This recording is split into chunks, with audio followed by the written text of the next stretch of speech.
Hi, this is Richard from Ecdesign, and today I wanted to do a special video. Usually when we do tutorials, we build a design from the ground up. But this time we're going to break it down. We're going to break down a design that I've created. And today I'm going to use a floor plan. Well, I was inspired by something I saw on LinkedIn actually, and I did a replica of the design. And I want to show you some of the things that I did. So let's start out by having a quick look in 3D what I've created. So here it is, and we'll do a little bit quick tour so you can see what I made. And I'm going to break this down, and I'm going to start with the lights. So as you can see in this floor plan, we have light sources. Of course, the ones in the ceiling, but those are 3D objects. But you can see on the walls, we can see some light coming in, and we can see some highlighted lights on, for example, the rack here. So I'm going to go back to Orbit. And then I'm going to go to the tab called Lights. And here you can see all the lights that I've been using.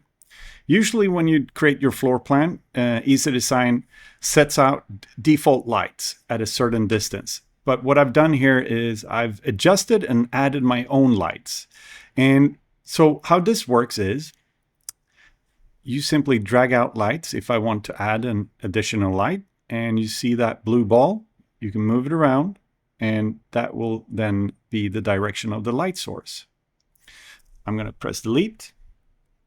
And if we zoom in here, I can show you how I can change the strength. Pretty simple stuff, actually. And the sunlight coming in here that you can see on the walls, for example, is created by placing a light source on the outside, this one, and then cranking it up a little bit. And you can lower it or set it higher. So if I lower it a little bit more, you'll see how it comes in a little bit longer into the room. So it's a neat trick if you want to add some outside light. So if we remove that,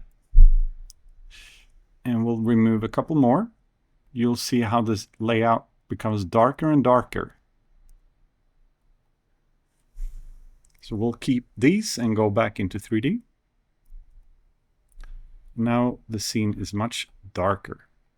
And I've also set a time of day here. And to adjust the presentation and the 3D settings, you can click on this 3D button. And it's called Render Options. And here I can, for example, and we'll start from the start, Sky Dome. You see the view on the outside? I can change that by simply selecting something else. Let's do Scenic Ridge. And then you get another cool outside view. Beneath, we have presets for the time of day, and it's on night, but I can set it to evening, I can set it to day, and it changes how much interior light you have as a default. Then what I've done is I also changed field of view for the video that I'm going to show you later on. And field of view show just basically how much your lens will capture. So if I do narrow, it will go closer, just like that, which is kind of cool. But you can also go further back, ultra wide, or back to standard, which is the normal setting. But when I created a video that I will show you at the end, I used narrow just to make it more focused on the treadmills in the middle here. Then I'm going to go to Advanced Settings. Here you can adjust the exposure of your scene. So if I crank it up, you see how it becomes brighter or darker. And you have more tools here. I usually don't use gamma too much, but maybe ambient strength or the contrast. Make it darker in contrast or brighter in contrast. And then you actually can change the grayscale. So if you want it to be fully gray, no colors hardly, you just slide the bar, as you can see. So now the scene is almost gray. it's just some cool tips on how to fine-tune your rendering for the video and for the still images. We're going to go back to orbit. And I'm actually going to turn off, actually we'll go back to 3D and we'll turn off the outside view and just make it white like that. And then we're going to be in orbit. Okay. So now we've checked the lights. You might wonder what these boxes are here, and those are custom objects, and I wanted to create my default size for rubber mats. So I basically created custom boxes or custom floor. You can use both. So if I create a box like this, I select it when I'm in the custom tab, and I make the size of the carpet or the mat and the height. So that's the one I made. And I can go and select the sides to select the materials. If I want to change all sides, maybe rubber, I'm in the material menu for Ecdesign. Select this one and press the select button. Pretty simple stuff. The custom options are, I think most of you who have been using Ecdesign for a while knows what they are. You can create boxes, mirrors with reflections. If you want to add posters to the walls, or you want to have logos on the floor, well, you find all of the tools right here. Cool. Since we're in custom, let's go into 3D and I'll show you this one. This is a big shelf here. And I used the default shelf, but I adjusted it. And this is a little bit advanced, but I'll show you anyway. So we're in this view and we'll drag this out. So this was, and actually will be in objects first. So this is the 3D model that I used. It's a default one, but all I did was I changed the dimensions. So you can quickly do that. Like say I want it to be 2 meters in height, etc. Let's do undo and bring it back in. And then I used custom boxes again to divide the shelf and make it look like the way the sample scene that I was using, or the image that I got inspired from.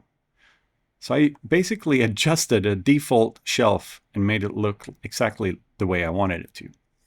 All right. Next off, gaps.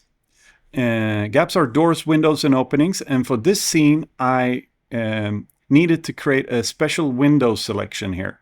And what I did was I actually combined several windows together. So we'll do like this. I'll drag this out so you can see it. This was one window that I used. This is another one that I created. And this is another one. And basically what I did was I was in objects and I selected and dragged out a window that I wanted. And then you can type in if you want. I'll type in 5 meters. Actually, we'll make it wider, 7. And the height of this section was maybe 6 decimeters. And then what I did was I copied any direction, just like that, and I dragged that one on top.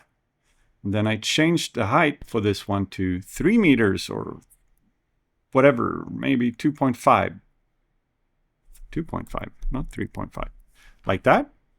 And then I'll copy the one on the bottom one more time, like that, and we'll place it on top. And then, of course, what you can do is change the color. So I'm going to change to a darker one. So there we go.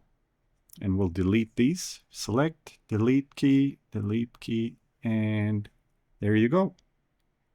That's how I created a very special window frame here by combining several gaps together. And we'll bring in the outside view again, scenic ridge, just like that. Well, that was a quick go through of how I made this design a little bit more advanced and tailored for the specific needs, since I wanted to make a replica of a photo that I saw. Okay, thank you very much. And if you like this type of video, let us know and we'll upload more. Thank you. Have a nice day.